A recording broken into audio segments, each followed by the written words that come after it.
Come to Hot Edition. Coming up tonight, President Mahama describes killing of Ghanaian traders in Burkina Faso as a troubling indicator of rising insecurity in the sub-region as a death toll from the deadly attack rises to 8. Tonight, we interrogate this. Meanwhile, government has directed the immediate medical evacuation of all injured Ghanaian victims in Burkina Faso. In a related development, the minority is demanding full briefing on the incident, and later we take you to Parliament as the House debates the cocoa sector crisis as minority calls for the restoration of the cocoa producer price to its original value. Details of these and more in the next 60 minutes. Stay with us.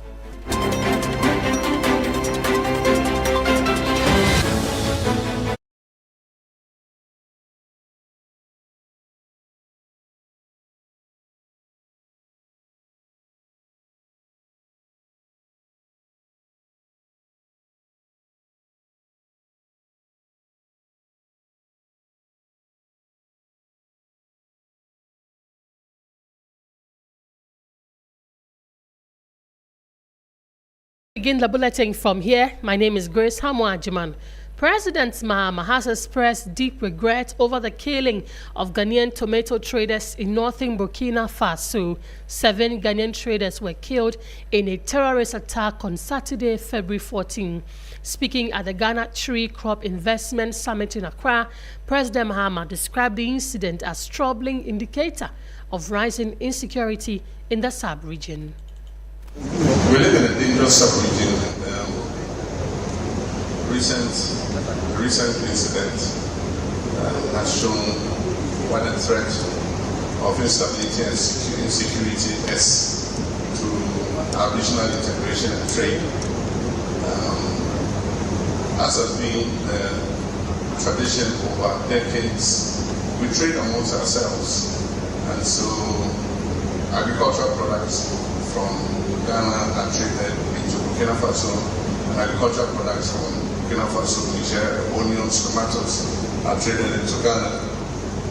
Recently, some traders from Ghana went to Burkina Faso to buy tomatoes, and they were ambushed in a village where they were transacting, and armed insurgents, terrorists, armed groups attacked, and unfortunately we lost a number of our compatriots. Happily, there are few survivors, and so the Ghana Army is arranging to medevac them from Burkina Faso so that those who are injured can continue to receive treatment here in Ghana. And so, on behalf of government and people, who express our condolences to the families of those who were either killed or have been injured. President Mahama there. Meanwhile, the death toll and the deadly attack has shot up to 8. The Ministry of Foreign Affairs has issued a statement, and it says the government of the Republic of Ghana regrets to inform that the recent jihadist attack of 14th February 2026 in Titao in the northern province of Burkina Faso has now claimed 8 Ghanaian lives. Initially, 7 members of the Ghana National Tomatoes Traders and Transporters Association who were engaged in lawful trading activities in the Titao area were attacked and killed by the terrorists. The latest victim, also a member of the association, was one of 4 compatriots who sustained serious injuries and were receiving medical treatment before succumbing. On the instructions of President Mahama and with competent medical consultations, the government of Ghana has decided to immediately conduct medical evacuation by air of all Ghanaian victims in Burkina Faso. The victims are expected in Ghana later today. Ghana's ambassador in Burkina Faso and our embassy staff are actively seized with the matter and maintaining direct contact with our injured compatriot. It continues by saying that government wishes to advise Ghanaians who intend to embark on essential travels to areas of concern to first contact the Ministry of Foreign Affairs or embassies accredited to the territories they wish to visit for necessary guidance. Government assures that they are closely monitoring the situation and remain in contact with relevant authorities to safeguard the welfare of our citizens. The safety, security, and well-being of Ghanaians remain our utmost priority, and further updates will be provided in this matter as and when necessary. That is the latest coming from the Ministry of Foreign Affairs. They have also added some contact so that in case you want to reach out to the ministry on where you're going and whether to safe or not, they can respond to you on that. Let's just stay on this and bring in Emmanuel Coten. He is Executive Director for the Africa Center for Security and Counter-Terrorism. Mr. Coten, thank you for your time tonight. How significant is this attack on Ghanaian traders in terms of the broader security situation in the Sahel? And should Ghana be concerned about possible spillover effects? Well, it was a very unfortunate incident because we recorded a lot of fatalities. And, you know, if you look at the terrorist or extremist groups, their main preoccupation is to strike at the core of attacks that will bring international attention. Now, you recall that some few months ago, the Burkina Faso government stepped up efforts by way of attacking their installations. So they were also looking at a way of responding to such attacks. And this is one of the ways so that to generate international attention. These incidences happen every now and then, especially within Burkina Faso. But oftentimes it goes unreported. It's so that this time, because Ghanaians are involved, we are talking about it. This is what I have to say about it. It was purely circumstantial, and it was just, they were victims of circumstances. It was a random attack. It was not as if it was prepared and targeted at our people. It's just that unfortunately, this very group walked into their line of operation. So what the government have started doing is something they should have been doing earlier. You see, that is why we have embassies across other countries, such that they can use intelligence and give travel warnings to each citizens. And you know, extremist groups are very ripe in those areas, especially if you are crossing to Burkina Faso from the Hamle, the Paga, or from the Boku enclave. So what should have happened ideally is government collaborating with the Burkina Faso government so that they can give some kind of escort to our traders who that road. Why is it the case that when the Burkinabe government is taking in essential items like military wear and stuff, they give such operations escort because of fear of such attacks? So I think that is a wake-up call, and the president himself have come to say what all of us have known as security practitioners, that the rise in violent extremism or violent extremist attack in the Sahel are rapidly increasing, and steps must be taken to combat it. And no country can do it alone. So Ghana have this caveat where we have diplomatic mission in these Sahelian countries like Burkina Faso, Niger, and Mali. So the ECOWAS as a group must use the goodwill the Ghanaian government have with these Sahelian groupings to bring them back into the ECOWAS fold. Otherwise, the ECOWAS counter-terrorism strategy implementation plan, we took so much energy, resources, and many countries has even contributed to it, will come to nothing. So, and what does intelligence sharing will become a challenge? Right. We'll come and talk about intelligence sharing. But if you look at this attack, what does it say about Ghana's border surveillance and intelligence coordination between Ghana and its neighboring countries? No, it is not in doubt that when it comes to border security, we are not doing so well.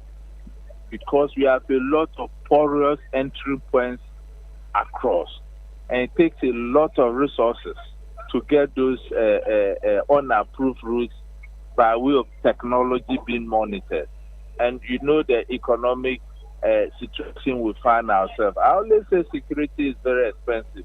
And for that aspect, we can't blame government so much because the resources are simply not there to attract the kind of technology the government can have to be able to monitor all our entry points. And it's not, and Ghana is not alone. It's an African problem. So let us now talk about what the sub-region associations like the ECOWAS and the AU can do in this situation. If you look at ECOWAS, at the moment, terrorism is very ripped in the ECOWAS sub-region than any part of the African subcontinent. So because ECOWAS by itself is subdivided, it becomes difficult to share intelligence. So it becomes more difficult to plan ahead of these terrorist groups. That's why they are always able to attack, and more often than not, the ECOWAS government are always responding because the bloc is not united in terms of sharing intelligence and what have you. And that has accounted to some of these things. And the Sahelian state breaking out from ECOWAS is a major contributing factor. So that's why terrorism is ripped in the West African sub-region because of lack of coordination as a result of the split. If we have to bring it home, what do we have to do? We know that government says it has instructed an immediate medical evacuation of those who have sustained injuries. Security-wise, what should we be doing? Bringing it home. The immediate thing we have to do bringing it home is that fortunately we have the National Signal Bureau. That agency was created with a lot of resources, and I don't think it was just meant to civil political opponents. We should put our intelligence at play. And locally, Ghana has an envoy to the Sahelian countries in the person of Bevelo Lati. So because of these security concerns, the government thought it wise to have this envoy. Let's leverage on it, make sure we are able to share intelligence within the sub-region, such that we can preempt some of these things from happening. If we cannot even preempt, at least let's give our traders some form of escort to go to these countries to bring tomatoes and onions we need so much in this country. So bringing it back home, like you mentioned, how is it the case that as a country, we cannot even produce or farm tomatoes and onions to feed ourselves, that our citizens will have to go to bring in these essential commodities from these countries? Look at Niger. Look at Burkina Faso. Their land nature is just like that of the northern region. Look at the large shade of lands we have in the northern region. Why can't we look at the Palugu Dam if we had to put it into use? Why not the Palugu Tomatoes factory so that we can feed that factory, generate and create jobs? Or in the longer term, why don't you create another dam so that when the Bagri Dam is open, where we have our farm produce or our farmers' lands that are always flooded during the rainy season, we can harvest this water and use it for dual purposes. One, irrigation all year round, such that we can be self-sufficient in the production of tomatoes, onions, and even export same. And the other aspect is that we can use same to generate electricity for the northern part of the country, so that our industrialization drive can be a reality. Because one of the critical things you need to industrialize is stable what? Energy or stable power. So bringing it back home is leadership. And when I talk about leadership, it has nothing to do with this very government. It has been a problem of successive government. And politics is to be blamed for all the challenges we face in our security sector today. So it's about time as a country we start having a serious conversation about how we depoliticize our security institutions and make sure that this country is properly equipped in terms of our security architecture to keep you and I safe. Mr. Cotton, thank you for talking to us tonight. We appreciate your contribution to the program. We have been speaking with Emmanuel Cotton, and he is the Executive Director of the Africa Center for Security and Counter-Terrorism. Still on this story, tomato shortage is feared in Ghana after tomato traders and transport operators suspended trips to Burkina Faso over growing security concerns. The decision follows reports that 8 Ghanaians were killed in a recent attack in Burkina Faso. Ibrahim Abubakar has the rest of the story. For decades, Burkina Faso has been a major source of tomatoes for Ghana, especially during the lean season. Ghanaian tomato farmers depend on the mercy of the weather in the rainy season, but the Burkina government, who came to learn how to plant tomato in Ghana, has invested much into it. They have constructed a lot of dams. So it's the only source that we can get tomato. But after reports that 8 Ghanaians were killed, traders say they can no longer risk their lives. TNT bibia mfa asem we hu yenhu susunso papa bia se yebekọ ho pa se yekofanto za Ghana ha pa de enya adwuma emma so kra how de ya stop ya yenkrofo no sem obia anko onti se aban ye papa bekasa ama no ho ani no yehu de wono nso woka na emma no bia ya so de afa ekire enti yegusu ye hwe de besi ekire. The boycott is likely to affect supply, and prices are expected to rise if the situation continues. You can see the boxes around the trucks have been packed within 1 week and above. If we stop going to Burkina to bring tomato, there will be scarcity in tomato in this country. So that is the problem. Some traders are now turning to local farmers, but they say Ghana's production is still not enough to meet demand. They are calling on the government to construct dams to enable tomato farmers to produce all year round. Dam no ane hia ye if se kwa na ye kon ehu ankasa wo free head to Burkina na ankasa pra ye hunu ho no mo anopo just na jobe 12 to any chemoni ade ehu wo kwa no so tie se mampani ene ye papa mutaka ene ye papa o mampani se aha dam no se de ye hima aka no o mo nyama ye.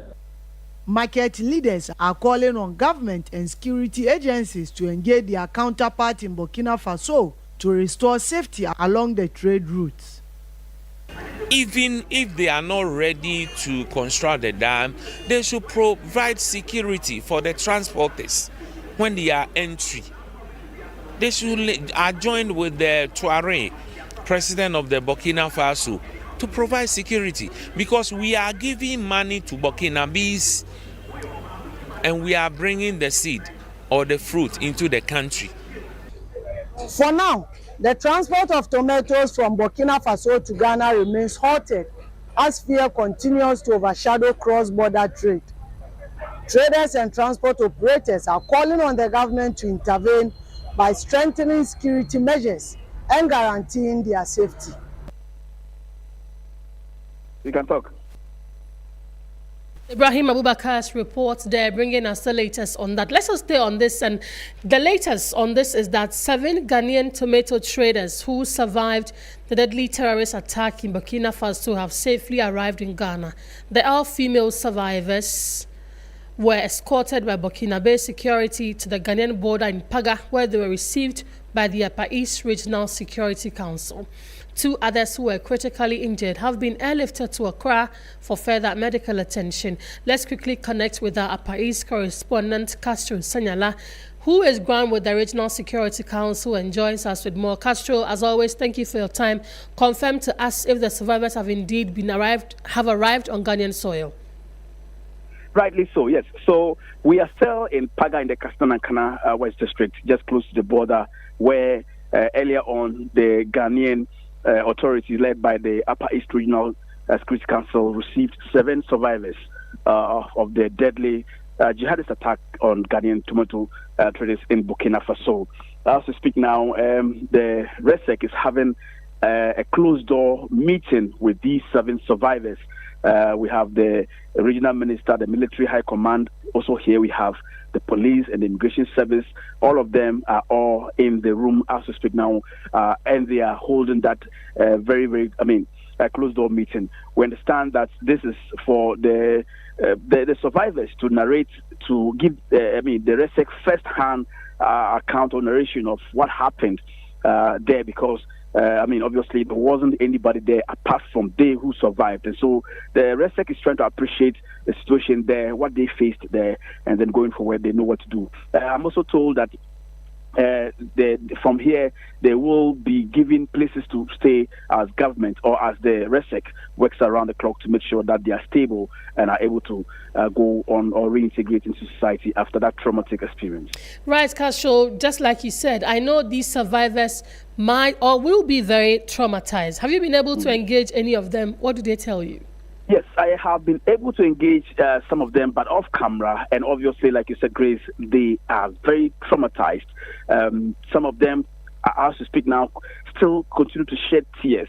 And from what the engagement I had with some of them, they tell me that they still have photographic memories of that particular day and how the whole thing was orchestrated. And for that matter, they are very traumatic and won't be able to speak.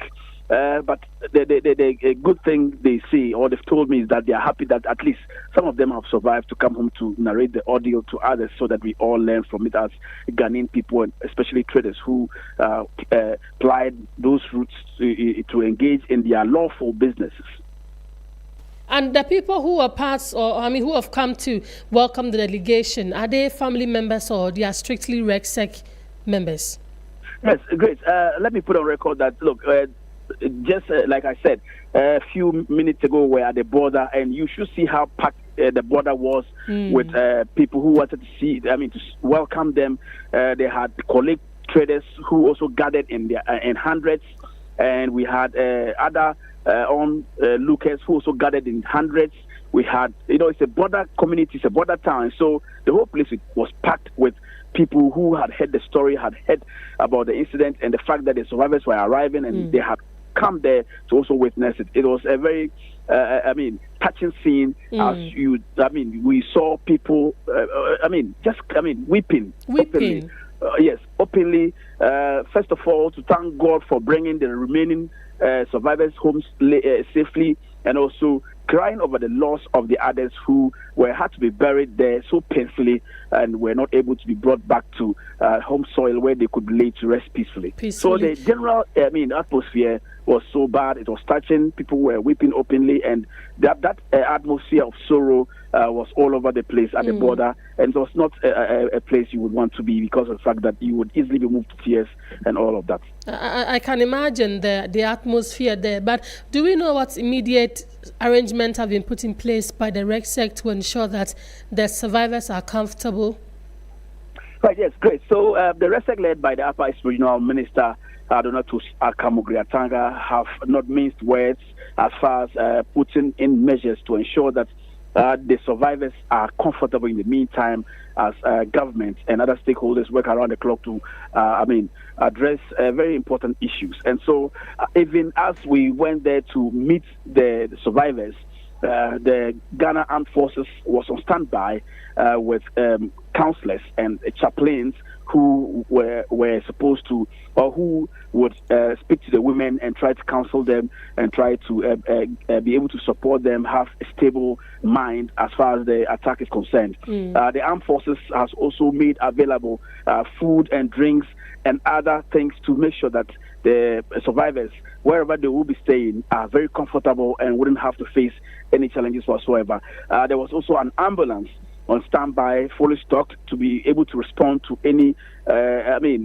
unforeseen circumstances, as we were seeing, where people were crying and some of the survivors themselves were even shedding tears. They have also come to position to, just in case someone lost it, they will be able to respond quickly. So these are the measures they've put in place. And I've also been made aware that some of the survivors would, like I stated earlier on, the survivors will be given places to lay their heads in the meantime as the RESEC and other government stakeholders work around to ensure that everything's okay. So as I speak now, we are at the premises of the Kastanankana West District Assembly offices, where the closed door meeting is being held. So that means they are not in Accra yet. No, they are not in Accra yet, except the 2 survivors who were critically injured and have had to be flown to Accra for further medical attention. Yeah.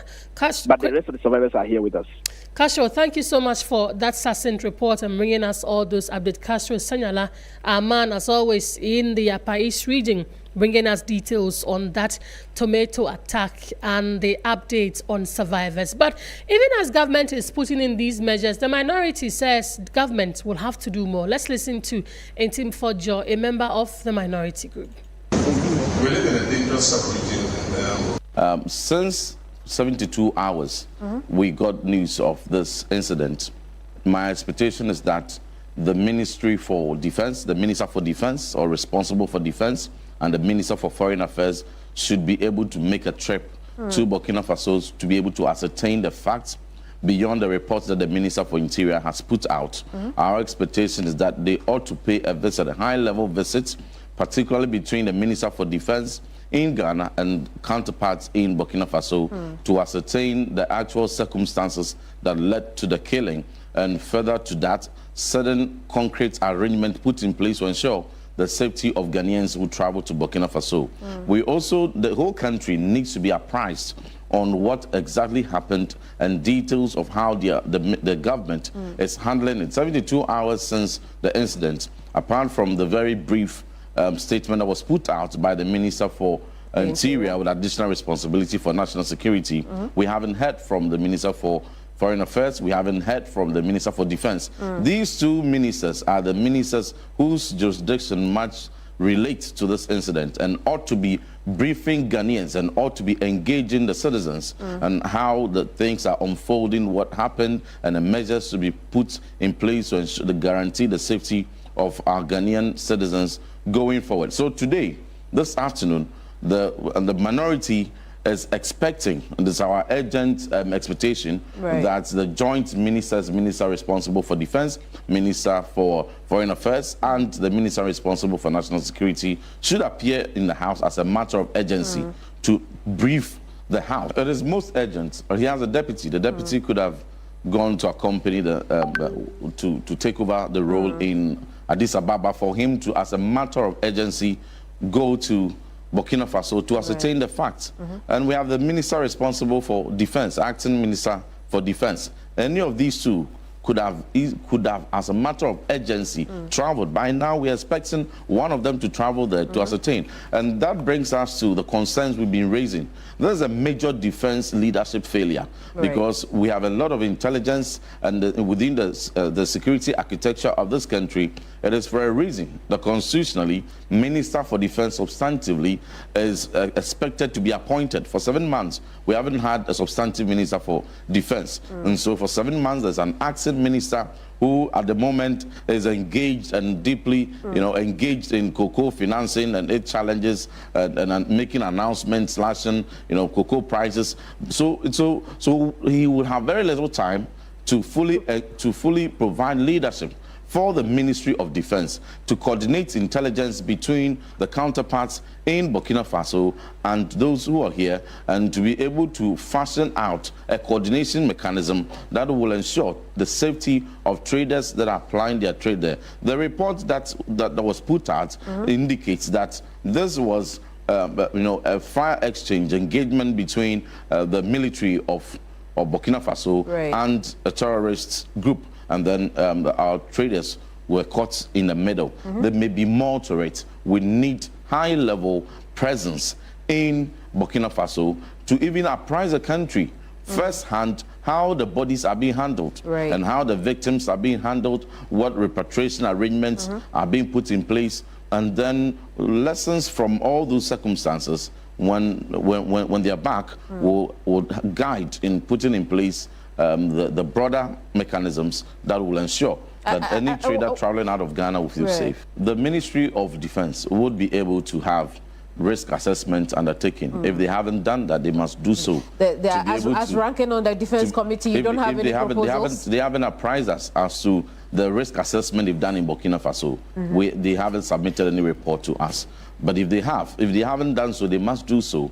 And if that report is available, they ought to be able to advise travelers to Burkina Faso to be able to know the hotspots and the areas where they would recommend no entry, and then recommend the safe areas where traders can go and ply their trade. But even that, there ought to be an additional mechanism, even for designated safe places for escort, to be able to ensure that traders who, as a matter of necessity, ought to be able to go to Burkina for some trading are given that protection. If a politician, a minister, deputy minister, a CEO travels to Burkina today or even yesterday, they are given a full protection by the relevant security representatives in Burkina on behalf of the state to ensure their safety. So if the politician is protected to travel and return safely, the trader ought to be offered that same protection, cognizant of the situation we are dealing with in the sub-region, and particularly within our neighbors and within our borders. It is so important that the safety of our travelers are held in utmost importance. But you know, as we speak, you've mentioned a few things. We already know that the Interior Ministry is engaging authorities of Burkina Faso. Yeah, so that is fundamentally problematic, because why is that? The Interior Minister is responsible for internal security. And so if you're looking for the officials whose responsibility it is to ensure external coordination, it is the Minister for Defense. Well, but locally, we can start dealing with the embassy, with the embassies here. So the minister, you agree with that? No, I agree with you. And I'm saying that the Minister for Interior is not the one who has to lead this conversation. It is wrong at the beginning, at the outset. He is responsible for what happens in this country. Well, you've been listening to Reverend Itim Fojo, a member of the minority, and they say they demand government, or they demand the Foreign Affairs Minister as well as the Interior Ministry to address Parliament and brief them on what happened when it comes to the attack and the efforts government is putting in place to ensure the security and safety of Ghanaians. It is 5:30 on 3FM 92.7. Before we take that break, though, the Deputy General Secretary of the General Agric Workers Union, Dr. Pascal Kaba, says government must move beyond rhetoric and prioritize agriculture with concrete action. The call comes on the back of the attack and death of some 8 tomato traders who lost their lives in neighboring Burkina Faso following attacks by terrorists in the area. Dr. Kaba is proposing a sustainable funding mechanism to support local tomato farmers and reduce the need for traders to travel to Burkina Faso. General Secretary of the Union of Informal Workers Association, Enoch Bio, also calling for engagement with government to finding lasting solutions to the crisis. Both GAU and the Informal Sector Union insist that government must establish alternative funding arrangements to strengthen local tomato production and safeguard livelihoods. This is Hot Edition on 3FM 92.7. We are back with more stories after this break. Stay with us.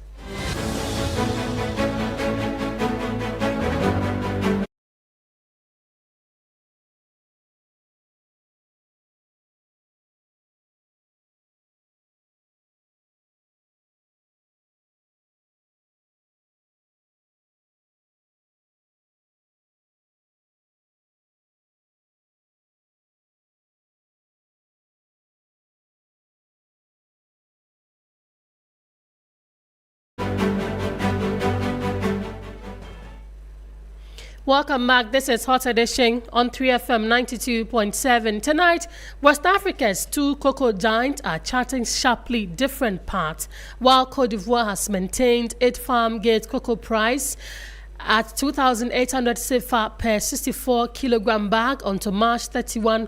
Ghana has moved in the opposite direction, cutting its producer price by 28.6%. Ghana's Finance Minister, Dr. Kasia Latofo-Singh, announced last week that the price will drop from 3,625 to 2,587 per bag, citing falling global prices, a 50,000-ton backlog at the port, and deepening liquidity challenges within the sector. But Abidjan's decision to hold firm has created a near 1,000 cedis price gap per bag, raising concerns about possible cross-border smuggling, reduced export volumes, and pressure on Ghana's foreign exchange earnings. Meanwhile, the minority in parliament is demanding that government immediately restores the producer price to its original 3,626 per 64-kilogram bag. Minority leader Alexander Agyemang is also calling on government and the Ghana Cocoa Board to compensate farmers and license buying companies for any losses incurred following the recent price adjustment. Let's go live to Parliament, where my colleague Christian Yale has been monitoring proceedings. Christian, thanks for your time again. What exactly is the minority demanding from government, and is this a motion, a formal petition, or political pressure? All right, so right now, the minority is just asking for at least two things. The first of which is that they want government, as a matter of urgency, to restore the cocoa producer price to what they inherited, i.e., a 3,625 Ghana cedis per 64-kilogram bag. This is what the minority is demanding, that if government is unable to push the price upward, it should not rather, give the farmers a raw deal by reducing the price further down. They say that 28% cut, or what they term as haircut, is what is going to worsen the price of the cocoa farmers. Again, what they are saying or demanding is that since government announced its recent measures through the finance minister after that emergency cabinet meeting, there are some losses or differences that have occurred since that announcement directive was made. And so they are asking government and the Ghana Cocoa Board to ensure that they pay the difference or the gap that has been created after that announcement was made to the cocoa farmers and also to the licensed cocoa buying companies as a matter of urgency to cater for the losses that they have made over the period since last week when that announcement or new measures or raft of measures were announced by the government through the finance minister. Has the majority responded to this call? In fact, the majority leader, Mahama Yariga, responded to this, and the concern for him is that an impression is being created that the reduction in the cocoa prices is an illegality. His response to the minority leader, in fact, even before he would have responded, he had read a statement from the finance minister who was expected to be in the House today to answer to some of these questions. After reading that statement that gives a full explanatory memorandum or explanation into why government took that decision, the majority leader, stated that there is no illegality caused by the reduction in the cocoa prices because in any cocoa season, the prices could either be adjusted upward or downward. Now, when it is adjusted downward or slight, the question should be created that government is, committing an illegality. Now, he goes ahead to make the case that they, as a government, are, sympathizing or they share in the sentiment of the cocoa farmers, and as such, they wouldn't go ahead to do anything that, gives them a rip off their busy schedule and all the hard work that they put into producing the cocoa beans. Right. Christian, before I let you go, we know the LGBT bill was also laid in the House. What do we know? Yes, what we know is that this is one bill that has been, replete with controversy. In the last session, it was advertised once and was taken off the other paper. The minority agitated largely about it. Now, the speaker later came to, in the beginning of the session, explain that bill will be retaken because all careful considerations, the bill does not violate any constitutional order, and also it does not impose any charges on the consolidated fund, i.e., all the work that the private members bill committee had done was in the right direction, and so the bill should be retaken. Today, it has been laid again before the floor, and both sides agree that since this bill comes with what we call a bipartisan support, because in the first time, Grace, there were 8 people sponsoring it. Now we have 10 people sponsoring this particular bill, all represented from both sides. And so the expectation is that the Constitutional and Legal Affairs Committee and then leadership of the Human Rights we are going to consider this bill, and right when they are done, they will bring it back to the House with a full report, what we call a memoranda, to explain the tenet and the object of the bill. And right after that, the debate would ensue, and the consideration itself would take place to ensure that this bill, which is the anti-LGBTQ bill, is given the necessary passage, and then will be transmitted to the Jubilee House for the president to assent to it. He has already indicated that he is ready to assent to it. We hope to see how that would turn out in the coming weeks. Great. Definitely, Christian. We all hope to see how that is going to turn out. Thank you for those parliamentary updates. Christian Yale is our man in Parliament. Let's move away from Parliament, because 3 young men have been confirmed dead following a mining accident at Takwa, a mining community near Gbani in the Tong district of the Apais region. Police say the incident occurred last Sunday night, February 16, 2026, after a loose slab of rock reportedly fell on the victims while they were working underground. According to the Ghana Police Service at the Gbani post under the Bogatanga division, a distress call was received at about 10:30 p.m., alerting officers to the tragedy. When police arrived at the scene, some young men had already retrieved the bodies from the pit and placed them in sacks. The deceased have been identified as 30-year-old Subil Nambil, 40-year-old Musa Zepati, and 35-year-old Onyin Yudasa. Preliminary investigation reveals some injuries, including a deep cut to the rib, multiple head injuries, and a crushed hand. The bodies were transported to the regional hospital in Bogatanga, where they were examined and pronounced dead. They have since been deposited at the morgue pending autopsy. The owner of the mining pit reportedly identified the victims as his workers, and police say investigations are ongoing. Still staying with issues of mining, a 2-day anti-illegal mining operation in the Wasa Amenfi West municipality of the Western region has resulted in the burning of several makeshift structures and control boards of excavators, as the seizure of a pickup vehicle from illegal miners in the area.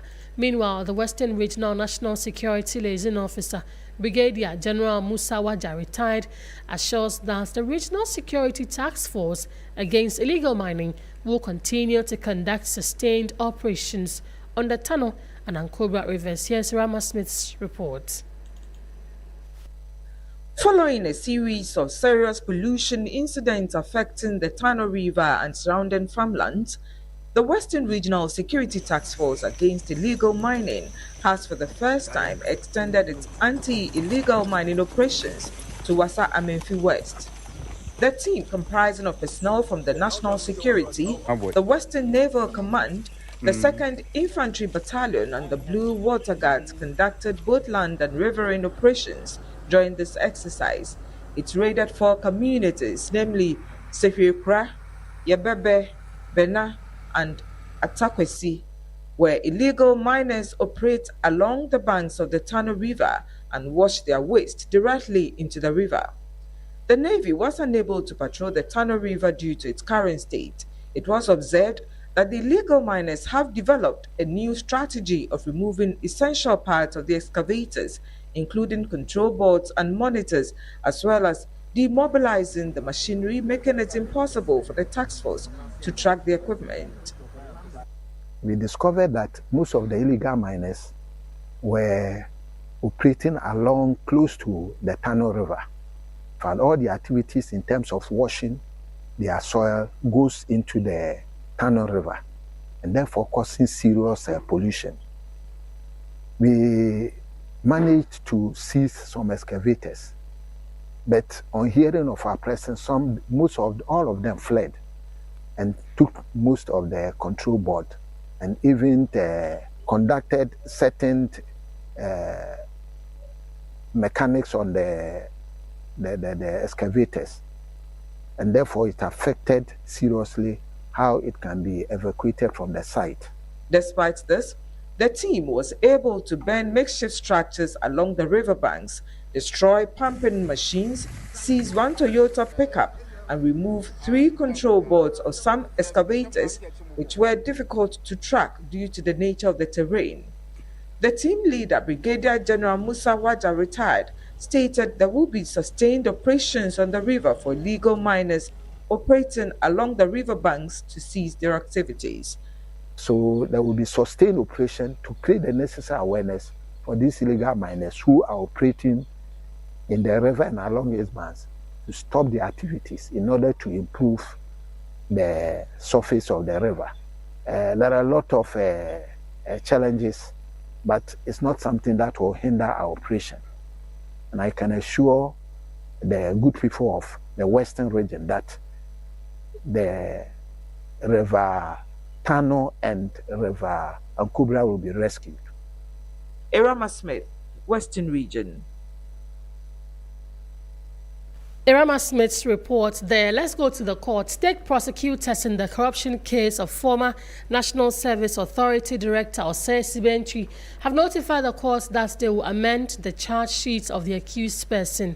Esibe Entry is standing trial on allegations that he authorized payments of over 500 million cedis in allowances to more than 60,000 non-existent national service personnel and allegedly diverted 106 million cedis from the NSA's Kumeu Farm project for his personal use. Lord Edward Sari has more in this report.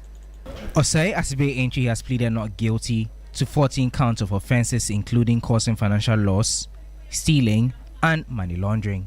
During proceedings on Tuesday, February 17, prosecutors told the court that the performance audit of the National Service Authority submitted to the Attorney General has given rise to the need for the earlier charge sheet to be amended against the former director. They therefore pleaded for a short adjournment to amend the charge sheet and replace the earlier one. The case has since been adjourned to Tuesday, February 25 to enable the prosecution to amend the charge sheet and for the plea of the former NSA director, Osei Asibe Entry, to be retaken. The former National Service Authority director was first granted 800 million Ghana cedi bail on October 30, with Justice Kizita Nako Akwashi ordering that he provide 6 sureties each backed by landed property. His lawyers, however, applied for the terms to be varied after he failed to meet the conditions. In December 2025, the court subsequently reviewed the bail conditions to 120 million Ghana cedis with 2 sureties, down from the previous 630 million Ghana cedis reduced bail term. Lord Idwasari, TV3 News, Accra.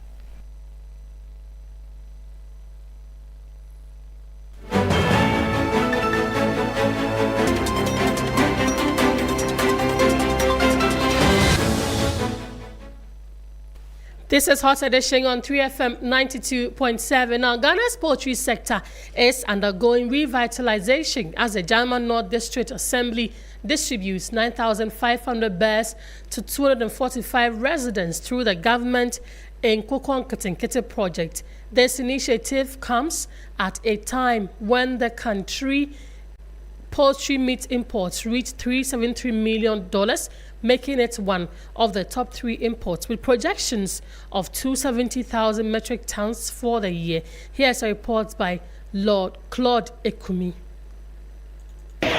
Launched by President John Dramani Mahama in 2025, the Nkokon Kitinkiti initiative has ambitious plans aiming to distribute 3 million birds to 60,000 households across the nation's 276 constituencies, setting a bold vision for the future of Ghana's poultry industry.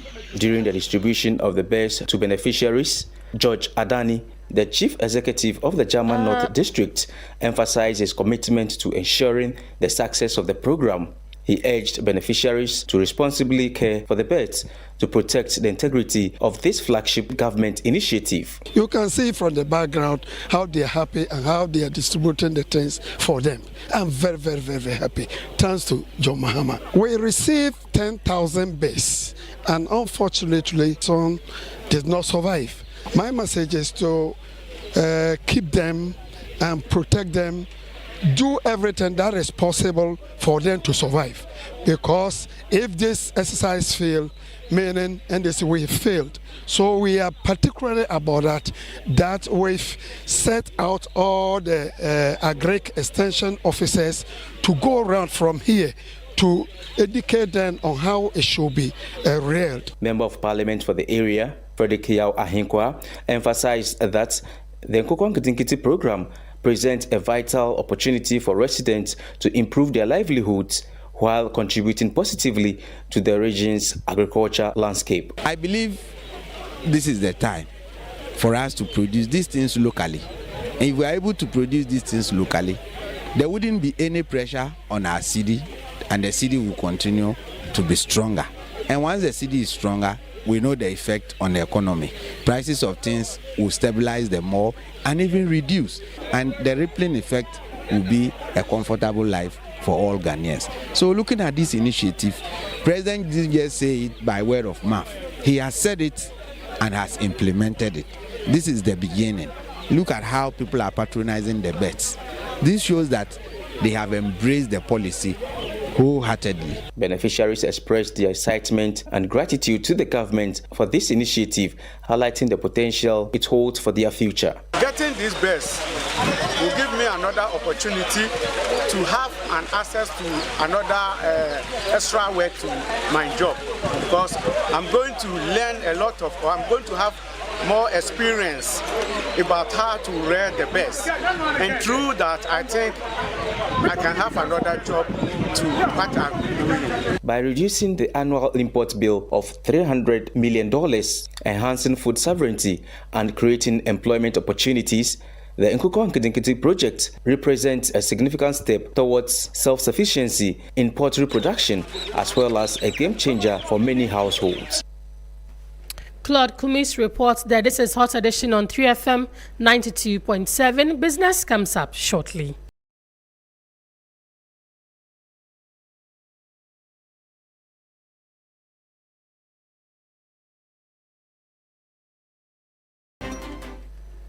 Welcome back. Let's do business now. And a senior fellow at the Africa Policy Lens, Dr. Eric Boakye-Adom, has issued a stark warning regarding the government's newly unveiled cocoa sector reforms, stating that they are destined to fail unless the structural and operational inefficiencies at Cocoa Board are firstly addressed. Speaking on Business Focus, the financial economist noted that Cocoa Board has long been plagued by what he describes as the Ghanaian state-owned enterprise disease. Dr. Boakye-Adom characterized this disease as a toxic mix of mismanagement, lack of accountability, and uncontrolled expenditure that eventually leads to once vibrant institutions running themselves into the ground.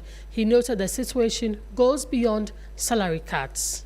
If we endowm all this investment and we don't tackle the fundamental problem of Cocoa Board to ensure that we get enough yield to even feed these factories, all the money that we borrowed will now be pushed on to the average Ghanaian to pay. So we have to be able to tackle the structural issues of the debt that is killing the sector, and find a way to reduce it. We cannot eliminate debt entirely. Now the government is planning to go back and borrow domestically to fund the sector. But I think the structural problem, we need to find a way to address it because nothing has changed.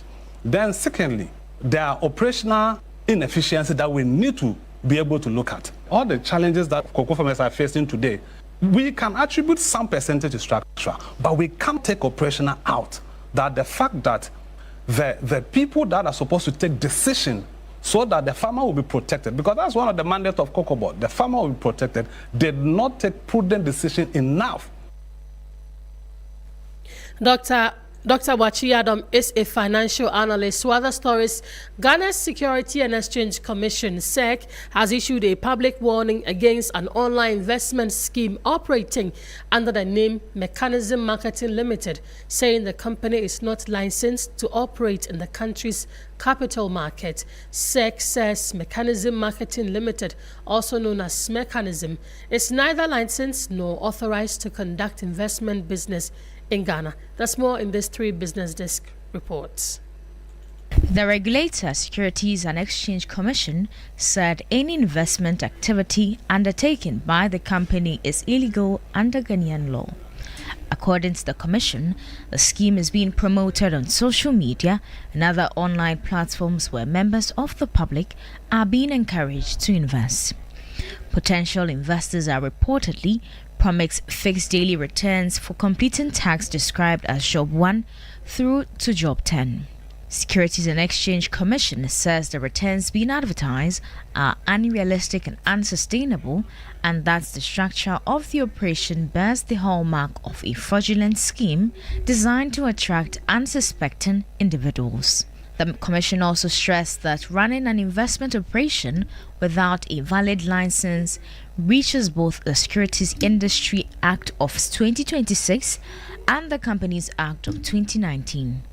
It's one that those behind an authorized scheme could face administrative penalties as well as criminal prosecution. SEC also says it is working with law enforcement agencies to take appropriate action against those responsible.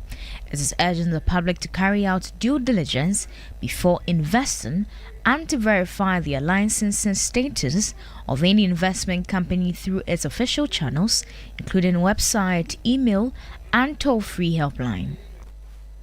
That's a 3 Business Desk report. We know Ghana's Cocoa Regulatory Cocoa Board has announced salary reductions for its top officials for the remainder of the 2025-26 crop year, citing ongoing liquidity challenges in the sector. But what does this mean to the cocoa sector? There's more in this Business Desk report. In a statement issued on February 16, 2026, Cocoa Board confirmed that executive management will take a 20% reduction in salary while senior staff have accepted a 10% cut. The measures take immediate effect and will remain in place for the rest of the 2025-2026 crop year. Cocoa Board says the decision forms part of a broader cost-cutting drive aimed at reducing overall expenditure and aligning operational costs with revenue. The board added that the salary reduction will be accompanied by procurement reforms and the staff rationalization exercise as management seek to ease financial pressure. The announcement comes at a time of growing strain in Ghana's cocoa industry, with rising operational cost concerns about farmers' welfare and highlighted public scrutiny over cocoa pricing and the regulator's financial position. However, the move is being presented as an effort by leadership to demonstrate shared sacrifice as the institution navigates restructuring measures during the current crop season. Well, that was a 3 Business Desk report, and that's it by way of Hot Edition on 3FM 92.7. It came to you from our studios here at Adesawe Kanda, Accra. Many thanks for joining us. My name is Grace Hammoah Agyemang. Log on to 3news.com and get some more stories. Enjoy the rest of our programs. Good evening.